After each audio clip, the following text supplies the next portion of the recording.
उस दिन पंडित की छतरी उड़कर मुल्ला के सिर आ गिरी। एक दिन की बात है। गांव के नुक्कड़ पर वही रोज वाला सीन जमा था। चाय की दुकान, झूठ की चाशनी में लिपटे हुए चार आदमी और बीच में मुल्ला नसरुद्दीन, जैसे हर बात पर मैं पहले ही कह चुका था कहने वाला स्थायी सदस्य। मुल्ला एक हिलती हुई कुर्सी पर बैठा था, जो जितनी हिलती थी उससे ज्यादा सोचने पर मजबूर करती थी। तू रोज वही बात क्यों दोहराता है मुल्ला? रमजानी चाय वाला चाय में झाग घुसाकर पूछ बैठा। क्योंकि दुनिया रोज वही गलती दोहराती है, मुल्ला ने कुल्हड़ उठाते हुए जवाब दिया। इतने में सामने से पंडित जी तेजी से आ रहे थे। सफेद धोती, माथे पर तिलक और एक काली पुरानी छतरी, जो हवा से ऐसे लड़ रही थी जैसे उसकी पेंशन अटक गई हो। अरे हटो हटो, मुझे देर हो रही है, पंडित ने घबराहट में कहा, जैसे देर पूजा के लिए नहीं, किसी गुप्त मीटिंग के लिए हो रही हो। और तभी एक तेज झोंका आया। छतरी उड़ी, हवा में 2 बार घूमी और ठक, सीधे मुल्ला नसरुद्दीन के सिर पर आ गिरी। सब चौंक गए। मुल्ला ने छतरी उठाई, सूंघी और बोला, इसमें बारिश कम, चिंता ज्यादा लगी है। पंडित जी भागते हुए आए। अरे वो मेरी छतरी है। मुल्ला ने पूछा, क्या आपने इसे उड़ने की दीक्षा दी थी? नहीं नहीं, पंडित बोले हांफते हुए, हवा ज्यादा थी। मुल्ला मुस्कराया। जब हवा ज्यादा हो और पकड़ ढीली तो सिर्फ छतरियां नहीं, विश्वास भी उड़ जाते हैं। भीड़ हंसी रोकने लगी, पर पंडित नहीं माने। दे दो मेरी छतरी। मुल्ला बोला, छतरी तो मिल जाएगी, लेकिन उसके साथ जो विचार गिरा है उसका क्या? पंडित गड़बड़ा गए। कैसा विचार? अब ये छतरी मेरी किस्मत पर गिरी है। इसका मतलब कोई ऊपर वाला मुझे इशारा दे रहा है। मुल्ला ने आंखें बंद कीं। शायद मुझे छाया देने का समय आ गया है। तू पागल हो गया है मुल्ला, रमजानी चाय वाला बोला। नहीं, मैं तो होश में हूं। अब छतरी मेरी है। ये एक संकेत है, मैं भी छाया देने वाला बनूंगा। मतलब? भीड़ जरा पास खिसक आई। मतलब अब से मेरी दुकान खुलेगी, छाया परामर्श केंद्र। छाया क्या? आपके विचारों पर, रिश्तों पर, अफवाहों पर, सब पर छाया डालूंगा, ताकि कोई सच्चाई तेज धूप में झुलस न जाए। लोग हंसने लगे। किसी ने टोका, और पंडित जी का क्या? उनका तिलक गवाह है कि वे पहले ही प्रकाश में हैं। उन्हें छाया की जरूरत नहीं। पंडित जी कुछ बोले बिना वापस लौट गए, मगर छतरी वहीं छोड़ गए। उसी दिन से मुल्ला नुक्कड़ पर बैठने लगा। छतरी तानी हुई, कुल्हड़ में चाय, और हर आने जाने वाले से बस एक सवाल, तुम्हारे विचारों को धूप लग रही है क्या? कुछ उसे पागल समझते, कुछ महात्मा, और कुछ बस छाया में बैठकर चाय पीते। एक दिन एक आदमी आया, सूटेड बूटेड, आंखों में चश्मा, हाथ में ब्रीफकेस। उसने कहा, मैं बाहर से आया हूं, शहर से। सुना है आप छाया बेचते हैं? मुल्ला बोला, नहीं, मैं तो किराए पर देता हूं, सोचने के लिए। वो आदमी मुस्कराया। मैं सरकार से हूं। हम आपके इस केंद्र को फंड देना चाहते हैं, मगर एक शर्त है। क्या शर्त? आपको अब सिर्फ उन्हीं पर छाया डालनी होगी जिनकी सूची हम देंगे। मुल्ला थोड़ी देर चुप रहा, फिर छतरी बंद कर दी और बोला, फिर तो धूप ही ठीक है भाई। वो आदमी चला गया। अगले दिन मुल्ला दुकान पर नहीं था। छतरी वहीं पड़ी थी, उल्टी, जैसे कोई विचार अब खुद छाया ढूंढ रहा हो। भीड़ खड़ी थी। रमजानी फुसफुसाया, कहीं मुल्ला किसी और की छाया में तो नहीं चला गया। एक बूढ़ी औरत बोली, या शायद अब वो धूप बांटना सीख रहा है, क्योंकि चूहे को कभी अखबार नहीं मिला। एक हफ्ता बीत गया, न मुल्ला दिखाई दिया, न छाया परामर्श केंद्र खुला, न कुल्हड़ में वो बात रही जिसे लोग पहले फेंकी हुई फिलॉसफी कहते थे, अब समझ में आने वाली सच्चाई कहने लगे थे। छतरी अब दुकान के कोने में पड़ी थी, उल्टी, धूल भरी, जैसे वो भी सोच रही हो, अब मैं किसके सिर लगूं? रमजानी ने उसे 2 बार उठाया, पर हिम्मत नहीं हुई खोलने की। जब मुल्ला खुद गायब है, तो उसकी छाया कौन फैलाए? उसने बुदबुदाकर कहा। इसी बीच गांव में एक नई हलचल शुरू हो गई थी। बाजार के किनारे एक बोर्ड टंगा दिखा, खबरों का कटघरा, केवल सच्ची अफवाहें मिलेंगी। नीचे छोटे अक्षरों में लिखा था, यहां अखबार नहीं मिलता, मगर उससे बेहतर मिलता है। लोग जिज्ञासा में वहां पहुंचने लगे। अंदर एक अंधेरा कमरा, दीवारों पर पुराने अखबार चिपके हुए, और बीच में एक टेबल जिसके ऊपर बैठा था एक चूहा, चश्मा लगाए, कुर्सी पर पैर फैलाए, और सामने एक लाठी जिस पर टंगा था एक नोट। मैं बात भी करता हूं और चबाता भी हूं, सावधान रहना। लोग हंसते, डरते और थोड़ा अचंभित होते। यह क्या मजाक है? एक आदमी बोला। चूहा बोला, मजाक वही होता है जो समझ में न आए, जैसे तुम्हारे वोट। तू बोल रहा है? एक और आदमी चौंका। हाँ, और तुम्हारे अखबार से ज्यादा साफ बोल रहा हूं। अब सब चुप। एक आदमी ने पूछा, और तू कौन है? चूहा बोला, मैं वही हूं जिसे तुमने हमेशा कोनों में रखा, जिसे अखबार से भगाया, लेकिन खबरें मैंने ही सबसे पहले पढ़ी थीं। तो ये क्या जगह है? ये वो जगह है जहां खबरें बिना मुखौटे आती हैं। यहां हेडलाइन नहीं, हकीकत मिलती है। तुम सुनने नहीं आए, सोचने आए हो। तभी भीड़ में से एक बूढ़ा बोला, अरे, ये तो मुल्ला का अंदाज है। ये चूहा कहीं। भीड़ सन्न। किसी ने धीरे से पूछा, क्या मुल्ला? चूहा बीच में ही बोल पड़ा, नहीं, मैं मुल्ला नहीं, मगर मैं उसी के पीछे से आया हूं। मैं वो हूं जिसे उसने कभी कहा था, सोच का सबसे छोटा रूप। तभी दीवार पर एक पोस्टर चमका, मुल्ला की तस्वीर। नीचे लिखा था, जहां शब्द बिकते हैं, वहां चुप्पी की नीलामी मत करना। रमजानी वहीं खड़ा था, आंखों में नमी, होठों पर मुस्कान। वो अब भी है, बस तरीका बदल गया है। लोग धीरे धीरे लौटने लगे, पर अब उनके चेहरे पर मुस्कान नहीं, सोच की छाया थी।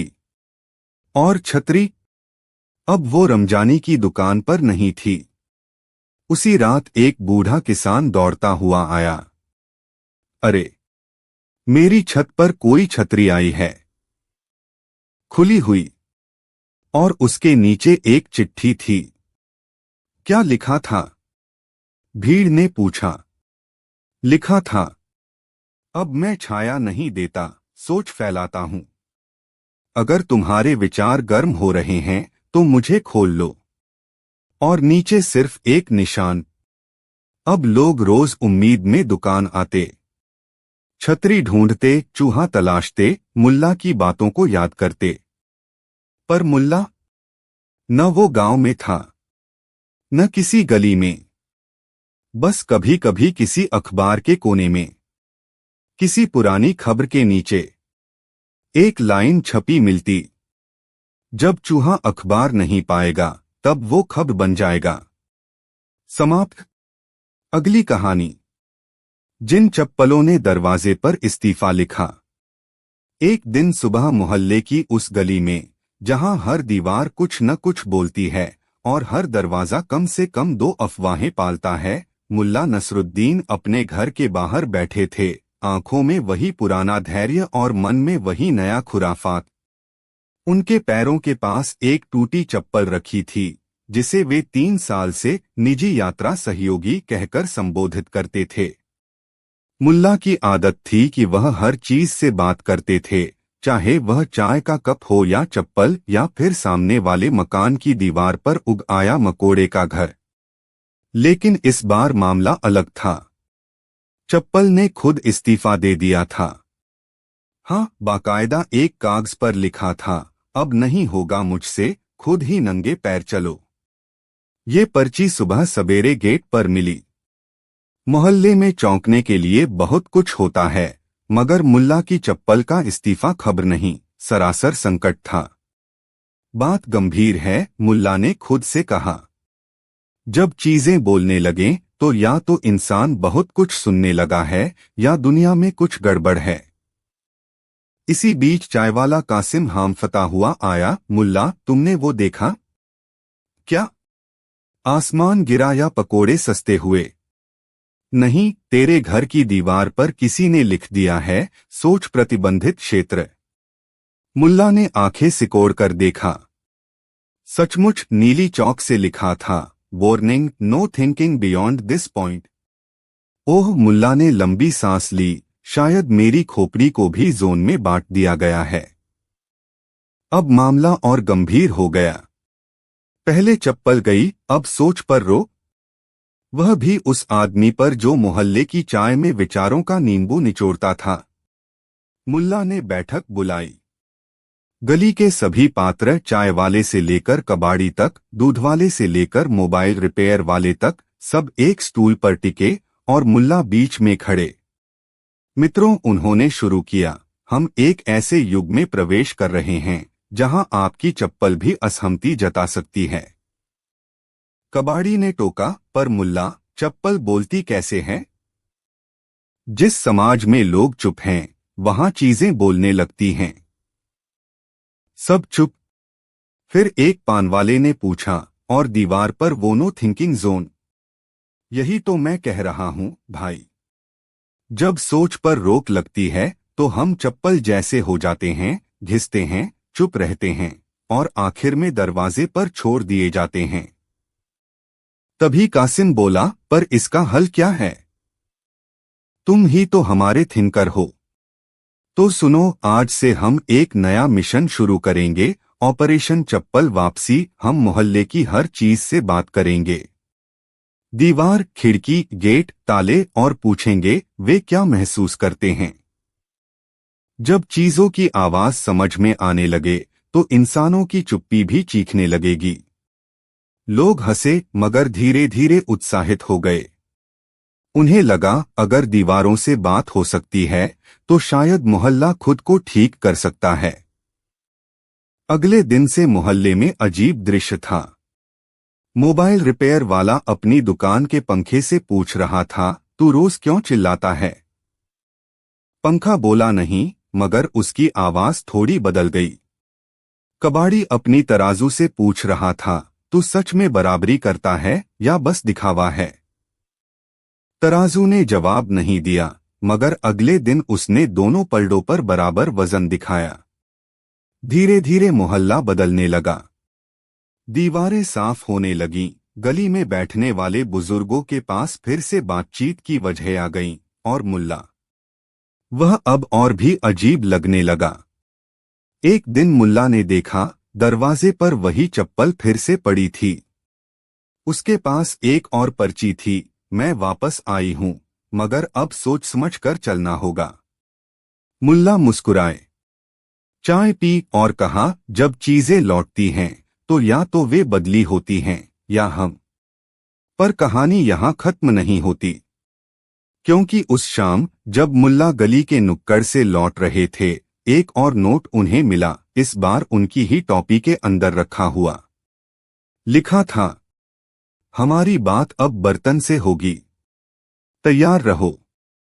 क्योंकि कुकर अब सीटी नहीं बजाता। क्योंकि कुकर अब सीटी नहीं बजाता। मुल्ला नसरुद्दीन को अपनी टोपी के भीतर वो नोट मिला तो उनके चेहरे पर एक ऐसा भाव उभरा जैसे पकोड़े में मिर्च छुपी हो और किसी ने उसे चाय में डुबोकर खा लिया हो। वो चौंके नहीं, क्योंकि ये मोहल्ला था और यहाँ टोपी में नोट मिलना दूध में पानी मिलने जितना आम हो चुका था। मगर हमारी बात अब बर्तन से होगी, ये वाक्य सीधा मुल्ला की नसों में टनटनाया। तो अब बर्तन बोलेंगे, उन्होंने धीरे से कहा, और कुकर चुप रहेगा।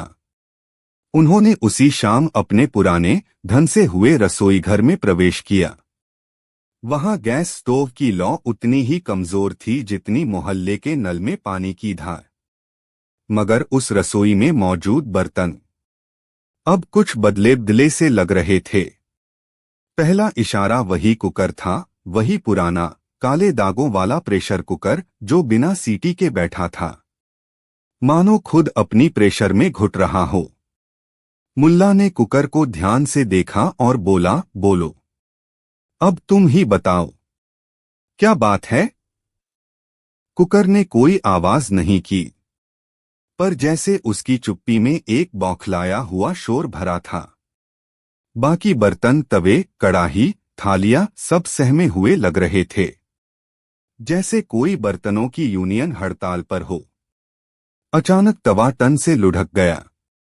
मुल्ला झुके और बोले, तो तुम नेता हो, कहो क्या चाहते हो? तवा कुछ नहीं बोला, मगर कड़ाही ने धीमे से खड़का कर जवाब दिया, एक बहुत धीमी मगर सख्त सी आवाज। और फिर कुकर की ढक्कन हिली। मुल्ला ने समझ लिया, बर्तन बोलने तो नहीं, लेकिन संकेत देने लगे हैं। उस रात उन्होंने रसोई घर में एक गोष्ठी बुलाई।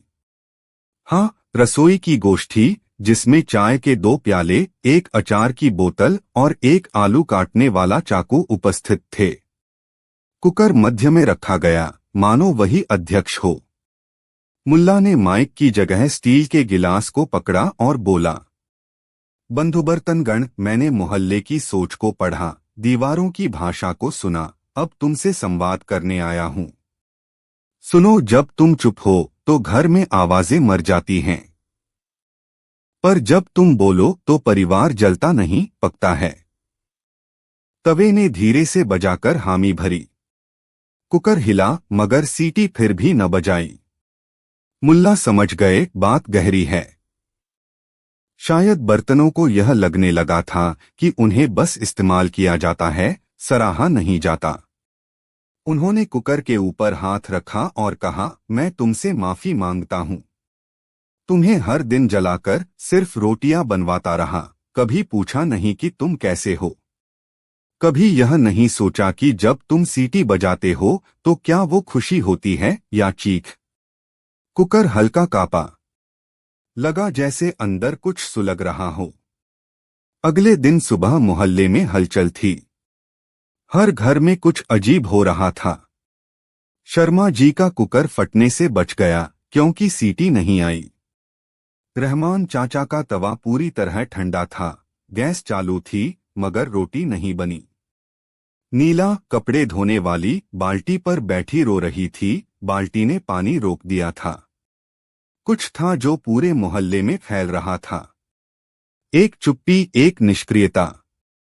बर्तन जैसे सामूहिक मौन पर थे। मुल्ला समझ गए, ये विद्रोह नहीं, चेतावनी है।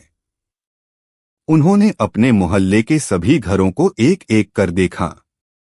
हर जगह बर्तन चुप थे, दीवारें पहले से ज्यादा सुनने लगी थीं, और लोगों के पास अब समय था सोचने का, समझने का।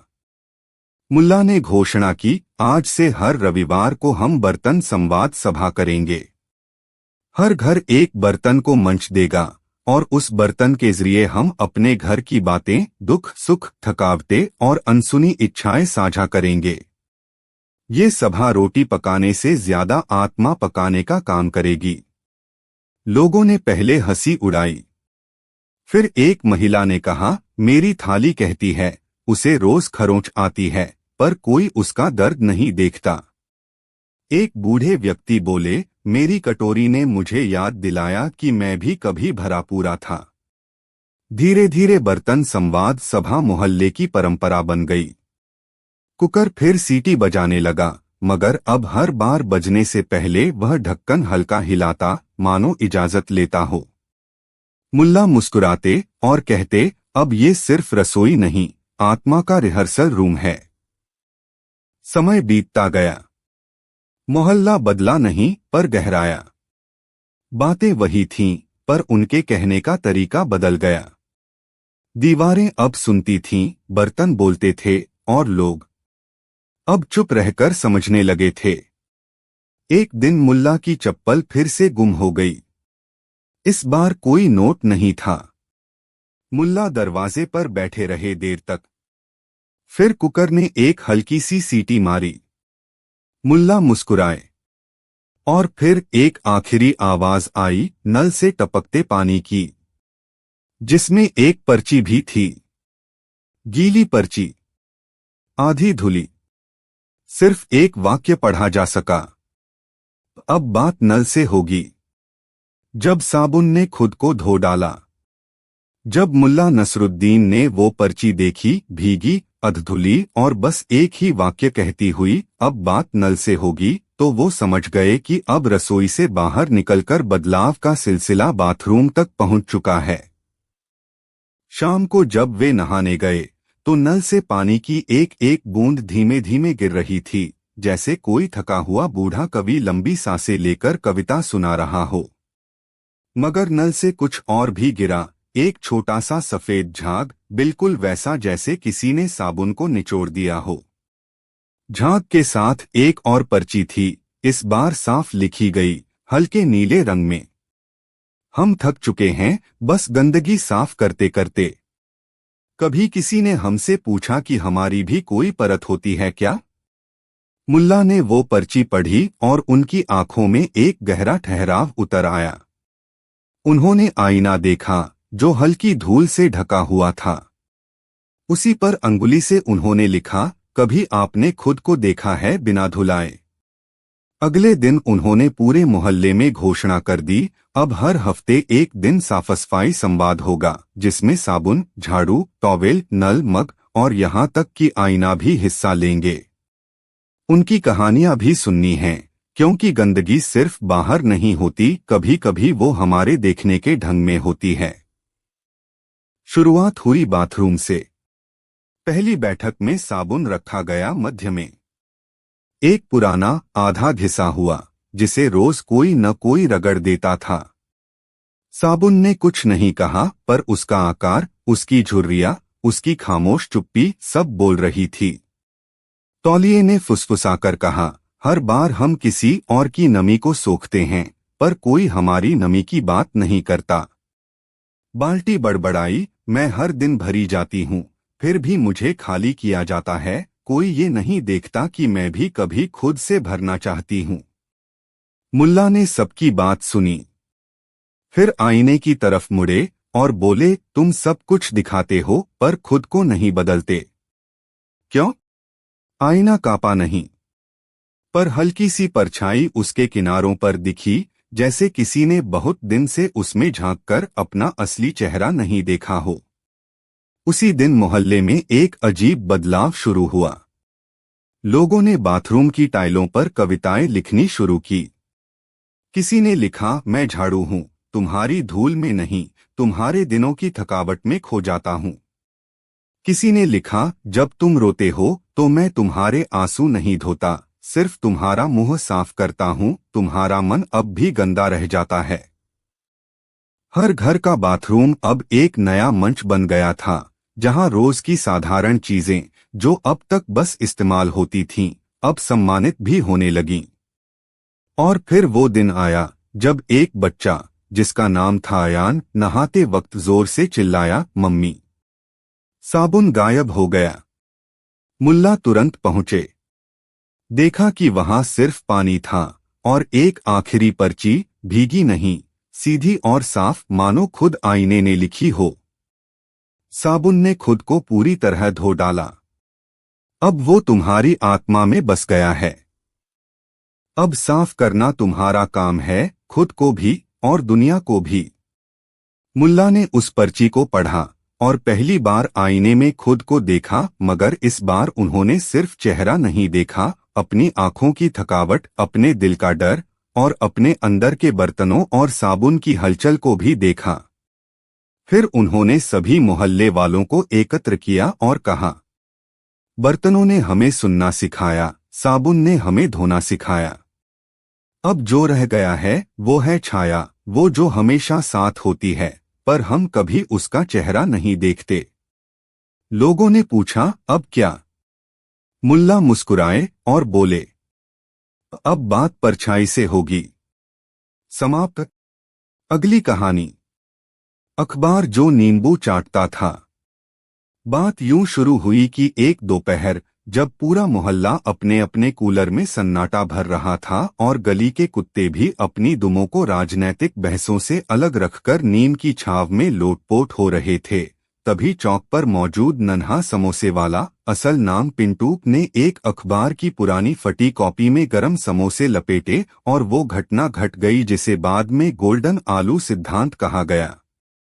उस अखबार के पहले पन्ने पर छपा था, प्याज महंगे हुए, जनता रोई, सरकार बोली आंसू स्वदेशी हैं। और उस लाइन पर समोसे का तेल कुछ इस अंदाज में गिरा कि आंसू स्वदेशी हैं की जगह बन गई आंसू स्वादेशी हैं। मुल्ला नसरुद्दीन वहीं पास के चाय स्टॉल पर बैठे थे, अधखुली आंखों से दुनियावी झोलझाल को छान रहे थे, जैसे बासी चाय की पत्ती को दोबारा उबालकर उसमें नैतिकता ढूंढी जा रही हो। उन्होंने अखबार का वो टुकड़ा देखा, समोसा नहीं, और गहरी सांस ली। कितना समय हो गया, उन्होंने सुबकते हुए कहा, जब आखिरी बार मैंने आंसू का स्वाद चखा था। चाय वाले रज्जाक ने कहा, मुल्ला, वो चखने की चीज थोड़ी है। मुल्ला मुस्कुराए, हर चीज चखने की है, बस जीभ सही होनी चाहिए। एक दिन तो मैंने चुप्पी का भी स्वाद लिया था। वो थोड़ा खट्टा था पर देर तक मुंह में रहा। उसी शाम मोहल्ले में एक विचित्र किस्सा फैल गया। मुल्ला अखबार चाटते हुए देखे गए। लोगों ने पहले तो मजाक बनाया, फिर चाय की दुकानों पर चटपटी हेडलाइन, पकौड़ी, तेल में तला सच और ब्रेकिंग न्यूज समोसा मिलने लगे। किसी ने तो मुल्ला का नाम ही बदल दिया, नसरुद्दीन प्रेस चाट। पर मुल्ला खामोश थे। हर दिन सुबह 4 बजे वो उठते, अलग अलग अखबारों के पन्ने चाटते, फिर उन पर नींबू निचोड़ते और फिर अपने लॉन्ड्री के पुराने इस्त्री किए हुए रुमाल में उसे बांधकर गांठ मारते, जैसे कोई गुप्त ज्ञान बांध रहा हो। जब लोगों ने पूछा, ये क्या कर रहे हो मुल्ला, तो उन्होंने सिर्फ एक बात कही, कागज तब तक कड़वा रहेगा जब तक उस पर सिर्फ स्याही होगी। जब उसमें नींबू घुल जाएगा तब वो बोलेगा सच्चा सच। धीरे धीरे अखबार के पन्ने मोहल्ले में बदलने लगे। हर घर में लोग पुराने पन्नों को चाट चाट कर चखने लगे। किसी को भ्रष्टाचार नमकीन लगा, किसी को लोन की किस्त में तीखापन मिला। मोहल्ले की सब्जी वाली शकीला बेगम ने कहा, आज का मन की बात चाट कर देखा, अरे भाई, इससे अच्छा तो मूली है, कम से कम सीधा असर करती है। सबको यह नया खेल मजेदार लगने लगा। फिर एक दिन मुल्ला ने गली के कोने पर एक बोर्ड टांग दिया, मुख्य पाठशाला, स्वाद आधारित समाचार विश्लेषण केंद्र। यहाँ बच्चों को सिखाया जाता कि राजनीति के पन्ने कैसे खट्टे होते हैं और शेयर बाजार की गिरावट में कौन कौन सी मसालेदार बातें छुपी होती हैं। एक दिन पिंटू ने पूछा, मुल्ला, खेल की खबरें क्यों इतनी बेस्वाद होती हैं? मुल्ला ने कहा, क्योंकि उसमें जीत की मिठास तो है पर मेहनत की चाय नहीं डली। धीरे धीरे शहर में नई क्रांति फैल गई, चाटो और जानो। न्यूज एंकर भी अब शो में अखबार चाटते दिखते। स्टूडियो में नींबू, नमक, मिर्च रखने लगे। पर इसी बीच एक रात सब बदल गया। मुल्ला के घर से एक हल्की सी रोशनी निकलती दिखी, जैसे कोई बहुत पुराना सच बाहर आने की कोशिश कर रहा हो। सुबह लोगों ने देखा, पूरा अखबार गायब। हाँ, एक बात अजीब थी, अखबारों की जगह जगह खाली थी, जैसे किसी ने उन सब शब्दों को चाटकर निगल लिया हो। मुल्ला नहीं दिखे। उनका चाय का प्याला ठंडा पड़ा था। पास में एक पन्ना पड़ा था, सिर्फ एक लाइन लिखी हुई। अब जब शब्द खत्म हो गए हैं तो स्वाद बोलेगा। लोग सन्न रह गए। चाय वाले रज्जाक ने धीरे से कहा, तो अब हम क्या चाटेंगे? पिंटू ने कहा, शायद खामोशी।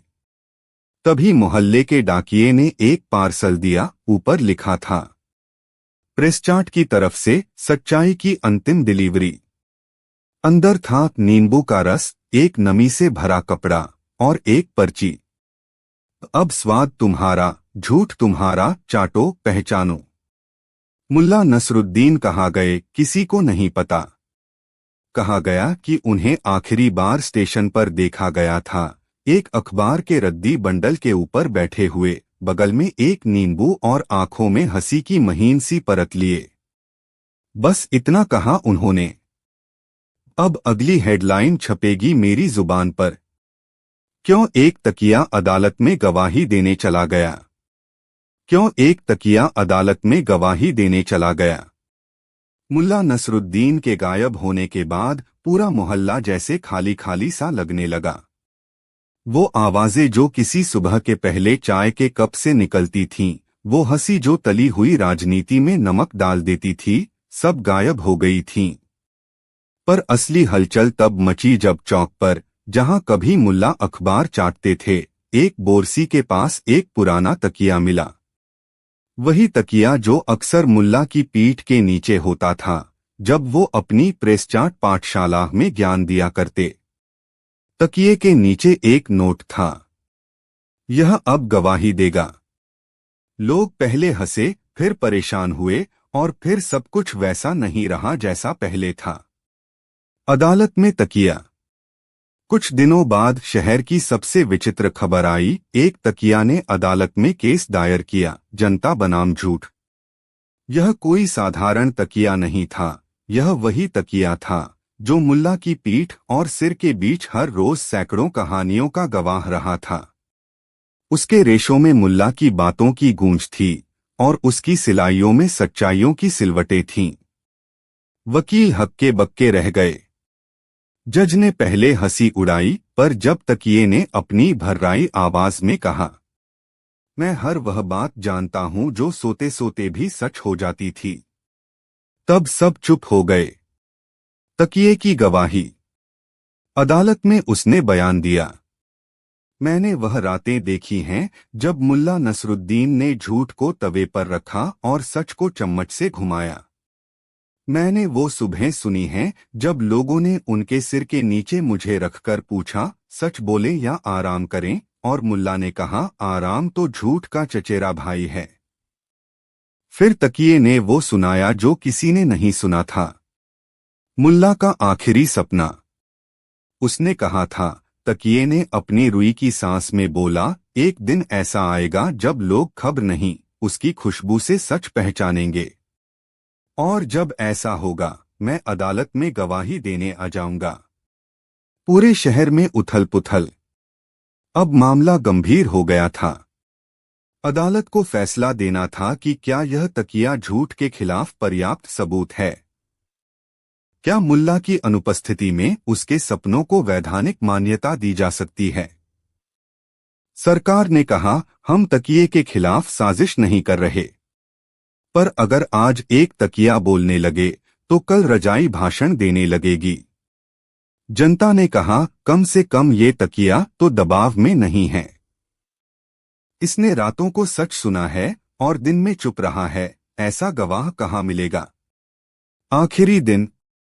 अदालत ने तकिए को आखिरी बार बुलाया। क्या तुम्हें यकीन है कि तुमने जो सुना वही सच है? तकिए ने कहा, मुल्ला जब सोचते थे तो सिर मेरे ऊपर होता था, लेकिन जब वो चुप होते थे तब भी उनका सच मुझ में घुसता था। मैं कपड़ा हूं, पर झूठ की सिलाई मैं नहीं पकड़ता। जज ने फैसला दिया। जनता बनाम झूठ में गवाही के आधार पर अदालत मानती है कि मुल्ला नसरुद्दीन ने सच बोला था और उसका सबसे बड़ा गवाह एक तकिया हो सकता है। फैसला सुनने के बाद शहर भर में जश्न मच गया। लोगों ने तकिए की पूजा शुरू कर दी, सच का सिरहाना कहकर। हर गली में तकिया चौपाल बनने लगे, जहां लोग अपने तकिए से बात करते और पूछते आज किसके सिर में झूठ घुसा। पिंटू ने अपने समोसे की दुकान का नाम रखा गवाही वाला गरम पत्ता। चाय वाले रज्जाक ने एक बोर्ड लगाया, यहां तकियों की फुसफुसाहटें सुनी जाती हैं। पर उस दिन रात को तकिया गायब हो गया।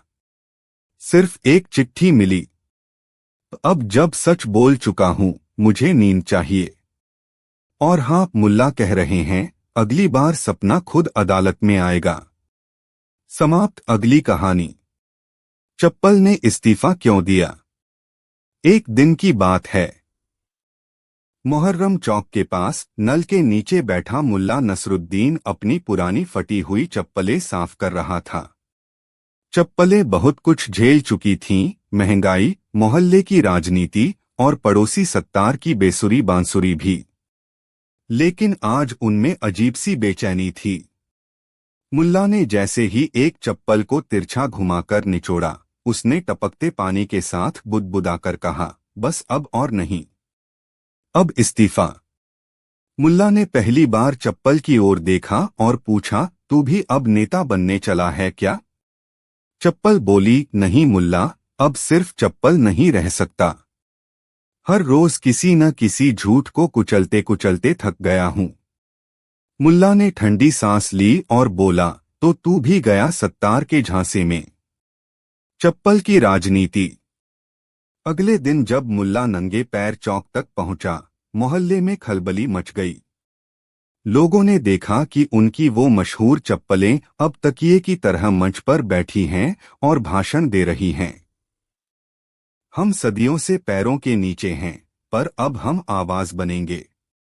हर ठोकर का जवाब ठोकर से नहीं, वोट से देंगे। चप्पल को मत समझो मामूली, ये वो चीज है जो दरवाजे पर पड़ी हो तो इज्जत बचती है और उड़कर लगे तो इज्जत जाती है। कुछ लोग चप्पलों के इस विद्रोह से डर गए, कुछ हंसे और कुछ ने सिर खुजाकर कहा, अब तो जूते भी कभी भी इस्तीफा दे सकते हैं। मुल्ला की चुप्पी। मुल्ला इस बार चुप था। न चाय की दुकान पर कोई कटाक्ष, न नल के पास कोई बयान। वह बस अपनी पुरानी फटी टोपी को हाथ में घुमा रहा था और सोच रहा था, क्या ये वही मोहल्ला है जहां कभी लोग बिना चप्पल पहने भी सच्चाई पर चल लेते थे। रज्जाक चाय वाले ने पूछा, मुल्ला, ये चप्पल का विद्रोह क्या है। तूने ही तो कहा था सबसे अच्छा समाज वो है जो बिना आवाज के सही दिशा में चले। मुल्ला ने सिर हिलाया, रज्जाक, जब तक पैर सही थे चप्पलें चुप थीं। अब पैर भटक गए हैं तो चप्पलें बोलने लगी हैं।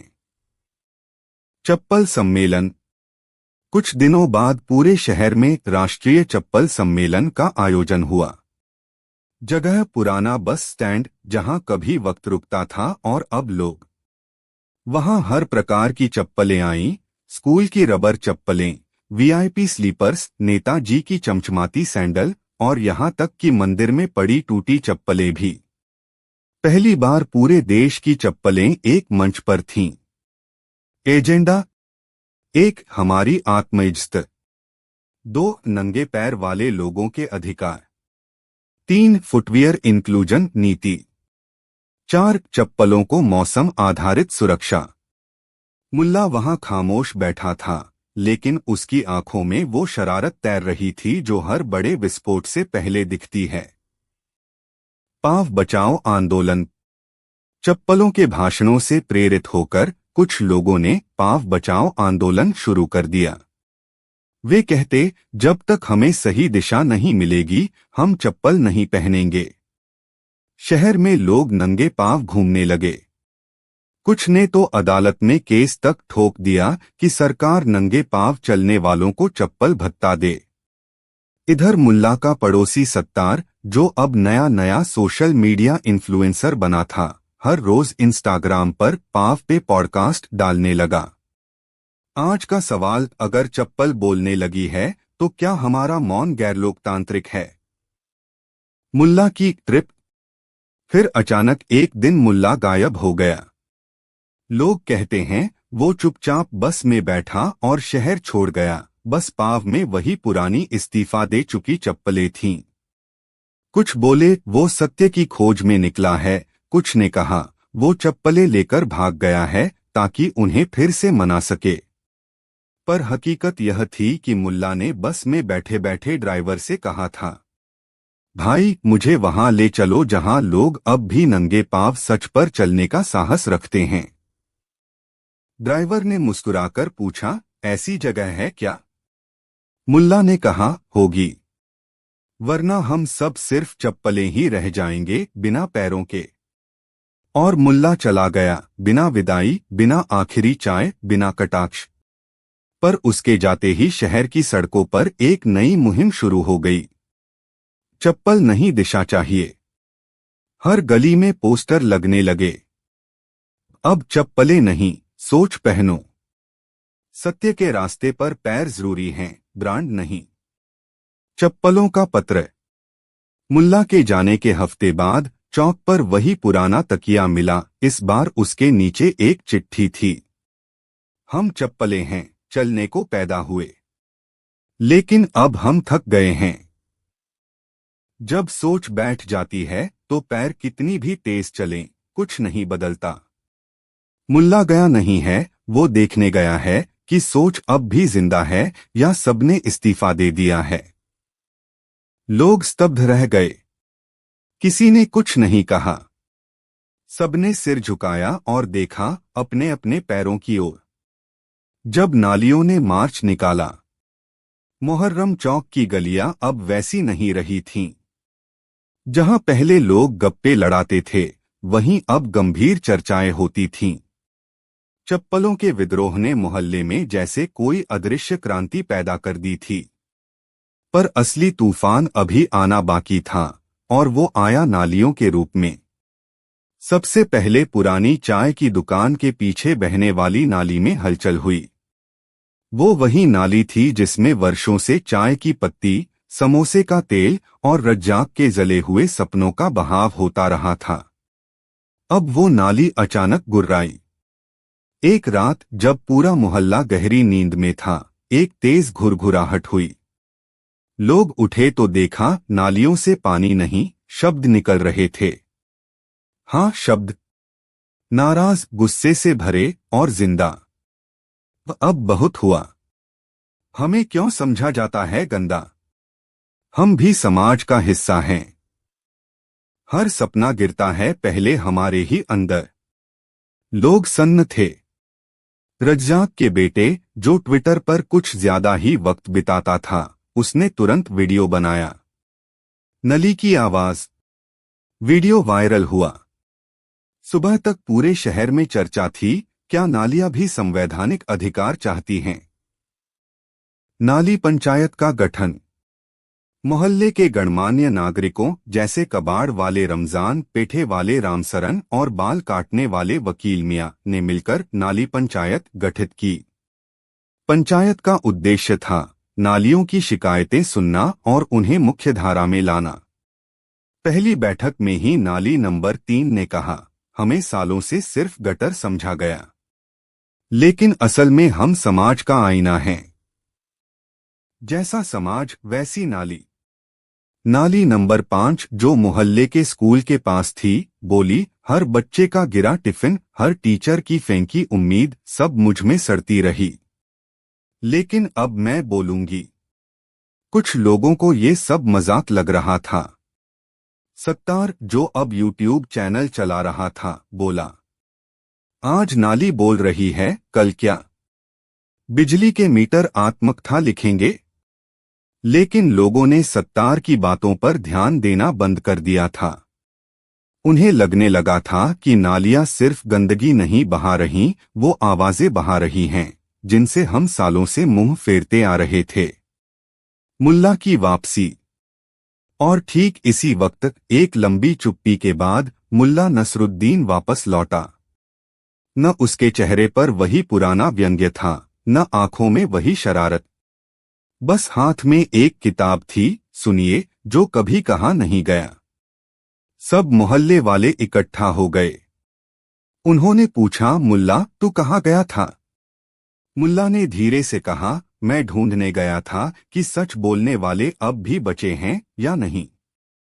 और जहां भी गया वहां सच सड़कों पर नहीं, नालियों में मिला। लोगों ने पूछा, अब क्या किया जाए? मुल्ला ने मुस्कुराकर जवाब दिया, अब नालियों को सिर्फ साफ नहीं करना है, समझना भी है। परिवर्तन का संकल्प।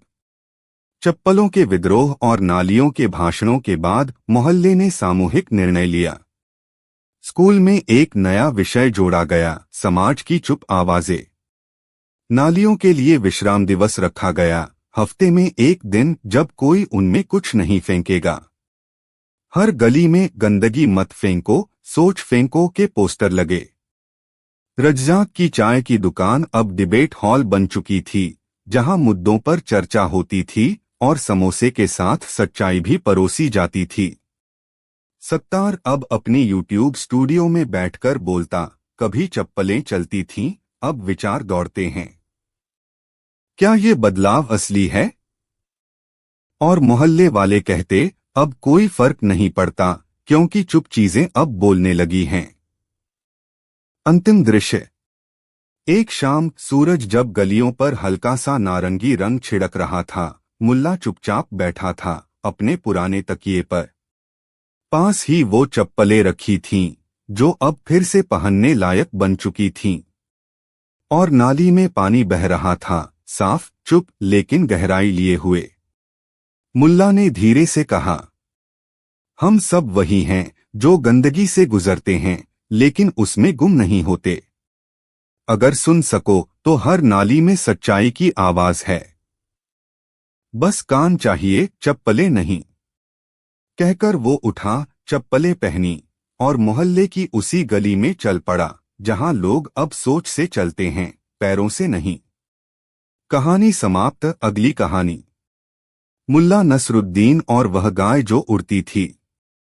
खूबसूरत सुबह थी, जैसे आसमान ने नीला कुर्ता पहन लिया हो और सूरज सफेद टोपी में बस थोड़ी देर के लिए आंगन में आकर बैठ गया हो। मुल्ला नसरुद्दीन अपने पुराने पीतल के कटोरे में छाछ पी रहे थे और सामने बैठे मुंशी तकीउद्दीन को जीवन का रहस्य समझा रहे थे। देखो मुंशी जी, दुनिया की सबसे बड़ी ताकत ना तलवार है, ना दिमाग, असली ताकत तो वो है जो दूध में मलाई बनने से पहले खुद को छाछ बनने दे।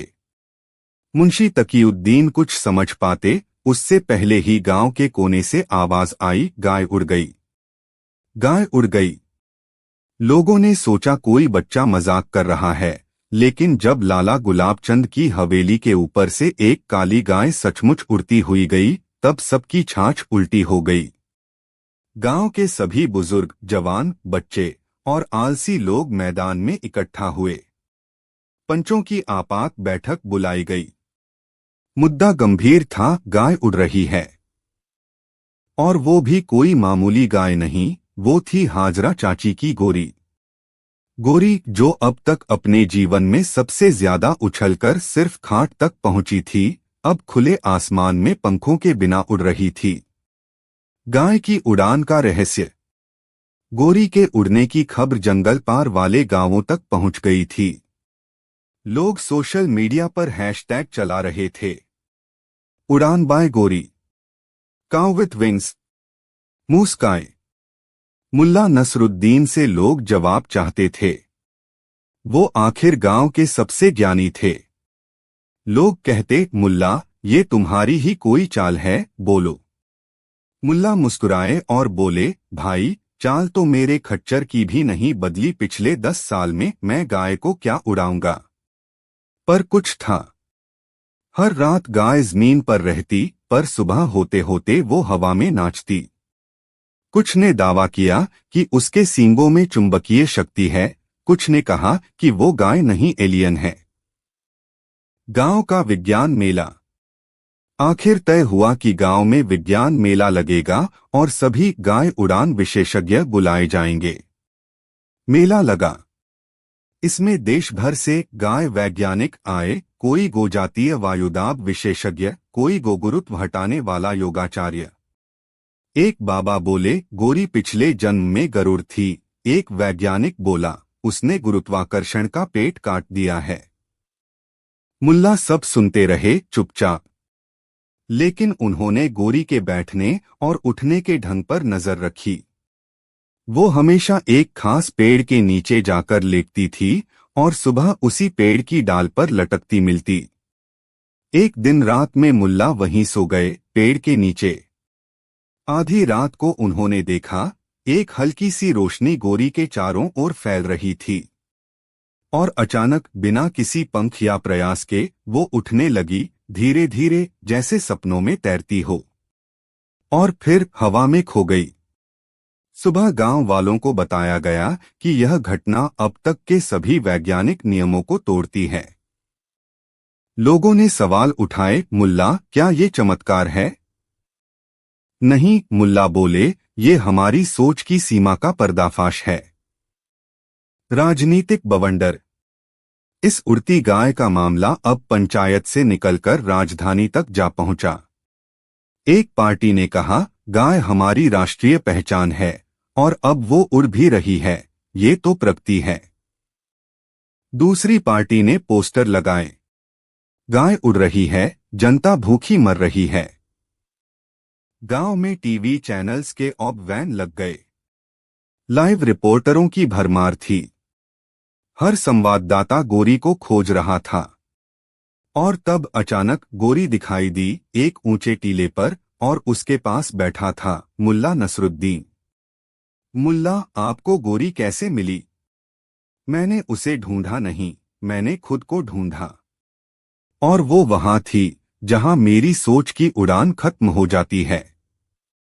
गोरी अब बात भी करने लगी थी, कम से कम ऐसा दावा गोरी समर्थकों ने किया।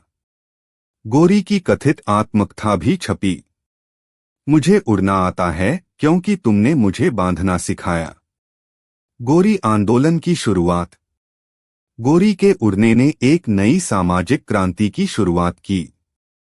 अब गांव में सभी जानवर उड़ने का अभ्यास करने लगे। मुर्गियां ऊंची दीवारों पर बैठने लगीं, भैंसे मैदान में लंबी कूद लगाने लगे और बकरियां कविता सुनाने लगीं। मुल्ला ने नया स्कूल खोला, आत्मबल से उड़ान विद्यालय, जहां बच्चों को पढ़ाया जाता, हर इंसान में एक गाय होती है जो उड़ना चाहती है, बस उसे पहचानो। गोरी अब सिर्फ गाय नहीं, प्रतीक बन चुकी थी, सीमाओं से बाहर जाने का, सोच की दीवारें तोड़ने का। गोरी लापता। फिर एक दिन गोरी गायब हो गई। किसी को पता नहीं चला वो कहाँ गई। कुछ ने कहा वो हिमालय पर ध्यान करने गई है, कुछ ने कहा वो अब पूर्णिमा की रात चांद पर बैठी दिखती है। गांव में बेचैनी थी। मुल्ला से पूछा गया, गोरी चली गई, अब क्या? मुल्ला बोले, जिसका आकाश खुला हो उसकी मंजिलें गिनना मुश्किल होता है। गोरी के उड़ने से गांव बदल गया था। सोच बदली थी, सपने बदले थे। अब लोग ऊंचाई से डरते नहीं थे और जमीन पर रहते हुए भी उड़ना सीख चुके थे।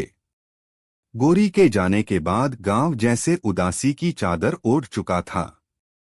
पहले जहां लोग चाय के साथ अखबार नहीं, गोरी की उड़ान पर बहस करते थे, वहां अब सिर्फ सन्नाटा पसरा रहता।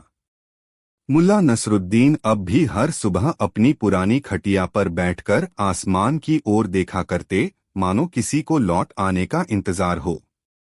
एक दिन सुबह के समय गांव की दिशा में एक तेज चमक दिखाई दी।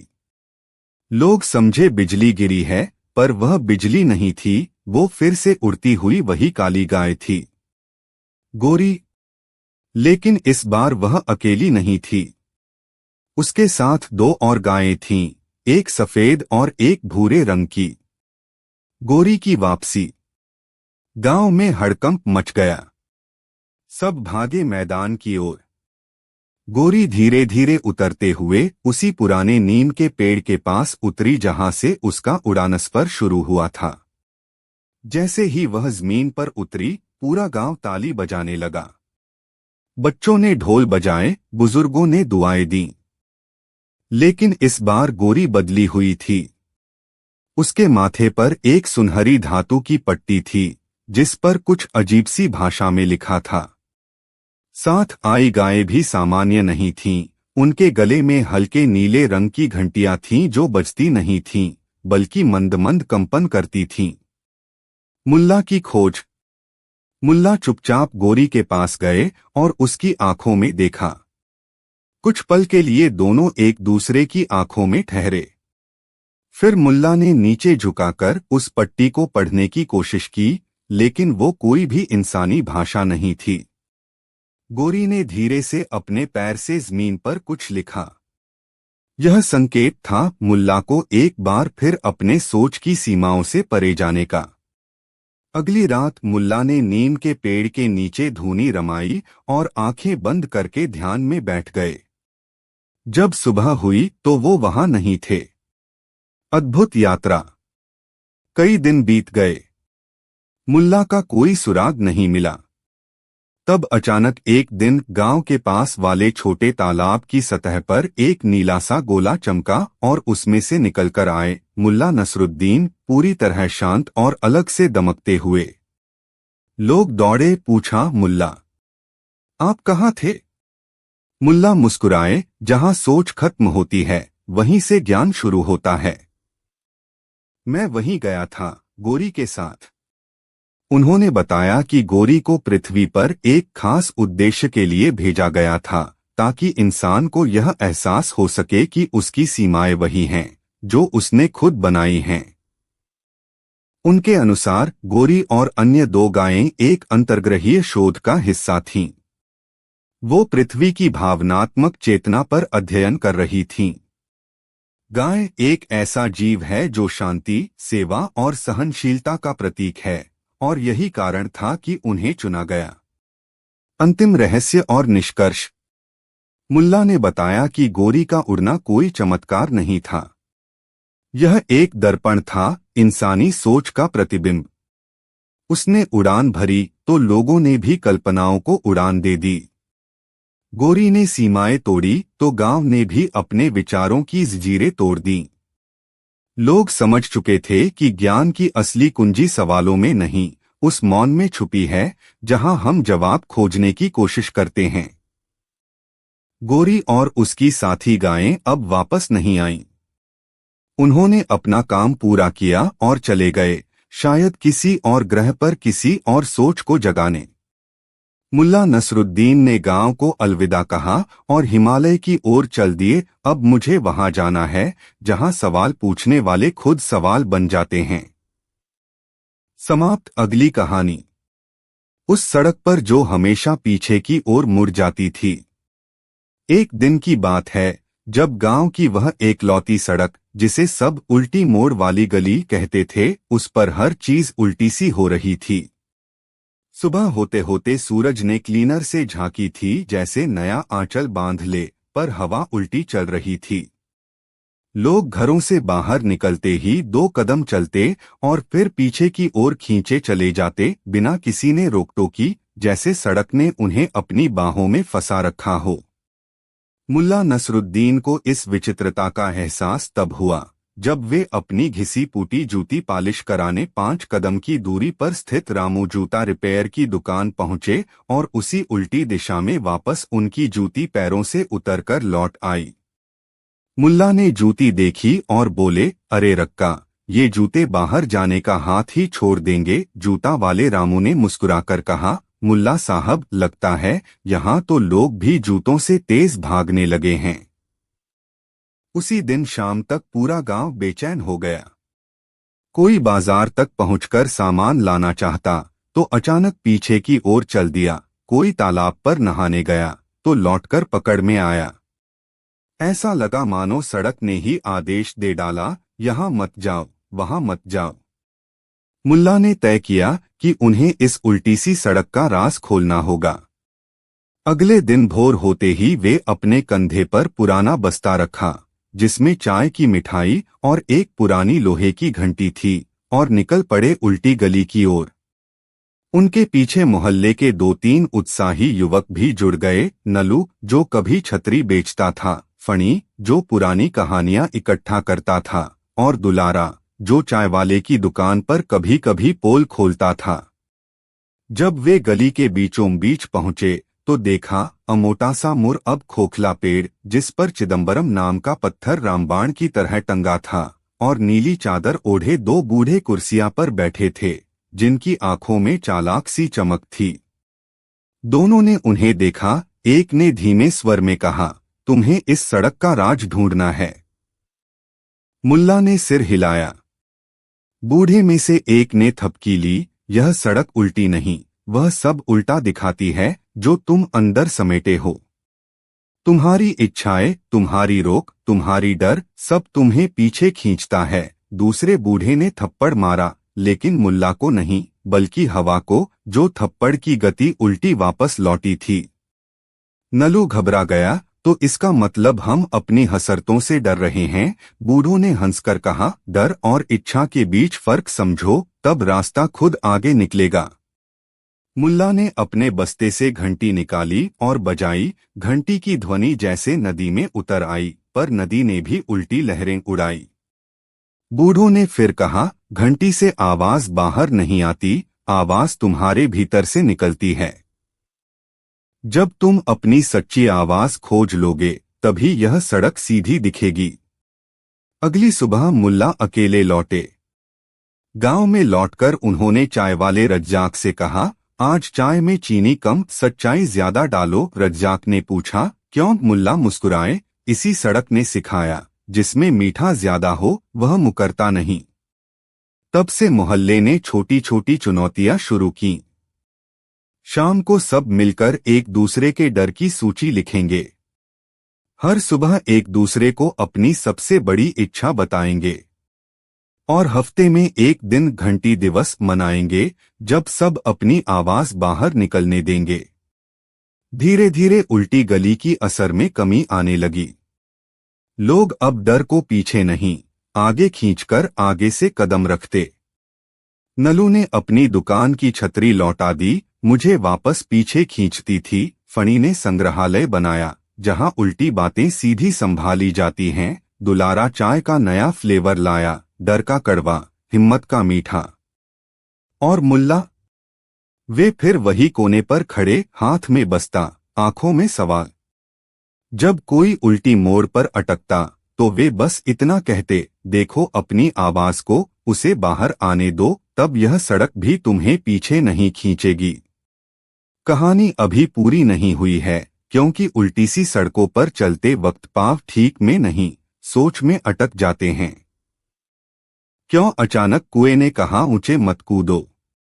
सुबह की किरणें भी उल्टी मोड़ वाली गली में अपना रंग उल्टा छोड़कर चली गईं, जैसे ये जगह दिन को भी पीछे की ओर खींचने पर तुले हुए हो। मुल्ला नसरुद्दीन फिर वहीं पुराने पेड़ के नीचे खड़े थे, हाथ में घंटी लहरा रहे थे, लेकिन उनकी आंखों में अब एक नई गंभीरता थी। पिछले भाग में उन्होंने गांव वालों को डर और इच्छा से पार पाव रखने के मंत्र बताए थे, मगर आज उन्हें उस कुएं से सबक सीखना था जिसने कल अचानक अपनी आवाज में चेतावनी दे बैठा, ऊंचे मत कूदो। गांववासियों ने पहले तो सोचा कोई बालमन की बात होगी, पर जब सुबह सुबह फणी ने कुएं की गहरी टंकार सुनी, मानो कोयलों की कर्कश हंसी, तब सब जमा हो गए। कुआं, जो सदियों से मौन रहकर पानी समेटे खड़ा था, कल रात से बोलने लगा था। क्यों? फणी ने बहादुरी दिखाते हुए कुएं की ओर झांककर पूछा। कुएं ने जवाब नहीं दिया, मगर उसके पानी की सतह पर हल्की हल्की लहरें उठीं, जैसे कोई दबी आवाज नीचे से गूंज रही हो। मुल्ला ने ठहरी हुई लहरों को ध्यान से निहारा और फिर मुस्कुराए। जो चीज भीतर डूबी रहती है, वही सबसे ज्यादा कहानियां छुपाती है, उन्होंने कहा। कुआं हमें याद दिला रहा है कि गहराई में उतरने से पहले किनारे से छलांग लगाने का साहस नहीं चाहिए, बल्कि सोच समझकर कदम रखना चाहिए। नलू ने अपनी पिछली भूल याद की, वह जो कल रात कुएं के किनारे से झांककर पानी का रंग देखकर डर गया था। उसने सोचा पानी दूषित है, पर असल में कुएं उसी गहराई से गांव की कहानियां वापस उछाल रहा था। दुलारा ने कहा, कुल मिलाकर कुआं कह रहा है, ऊंचाई पर छलांग तभी मारो जब तुम खुद अपने भीतर के पानी को समझो।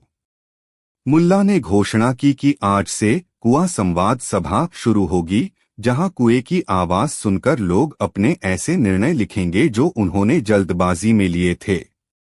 यह सभा, मुल्ला ने समझाया, इच्छा से कूदने और डर से लौटने के बीच का फासला मिटाएगी। दिन भर गांव के लोग एक एक कर कुएं के पास जाते। किसी ने लिखा कि उसने बिना सोचे ही खेती की नई फसल रोप दी, तो किसी ने माना कि प्यार के नाम पर अपने बचत खाते में छलांग लगा डाली। हर पर्ची कुएं में डाल दी गई। कुछ पत्रों के साथ पानी की बूंदें भी नीचे उतर आईं, मानो कुआं उनकी आधी बात सुनकर समझौते पर उतारू हो गया हो। शाम ढलते ढलते कुएं ने फिर अपनी टंकार निकाली। वो जो छलांग सोच समझ कर ली, उसका किनारा पक्का है। और अचानक पानी की सतह पर एक चमक उभरी, एक धुंधली परछाई जो धीरे धीरे मुल्ला की ओर बढ़ी। मुल्ला ने पीछे मुड़कर देखा, पर गांव भर की आवाजें, चप्पलों की खड़खड़ाहट, बर्तनों की खनक और विचारों की सरसराहट एक होकर खामोशी में घुल गईं। कुएं की परछाई अब सिर्फ उनका इंतजार कर रही थी, जैसे कोई प्रश्न जो जवाब मांगता है। और तब मुल्ला ने खुद से कहा, अब हमें गहराई से ऊपर की ओर झांकना है। मुल्ला नसरुद्दीन ने अपनी पुरानी घड़ी पर एक नजर डाली। समय जैसा चलना चाहिए था, वैसा ही चल रहा था।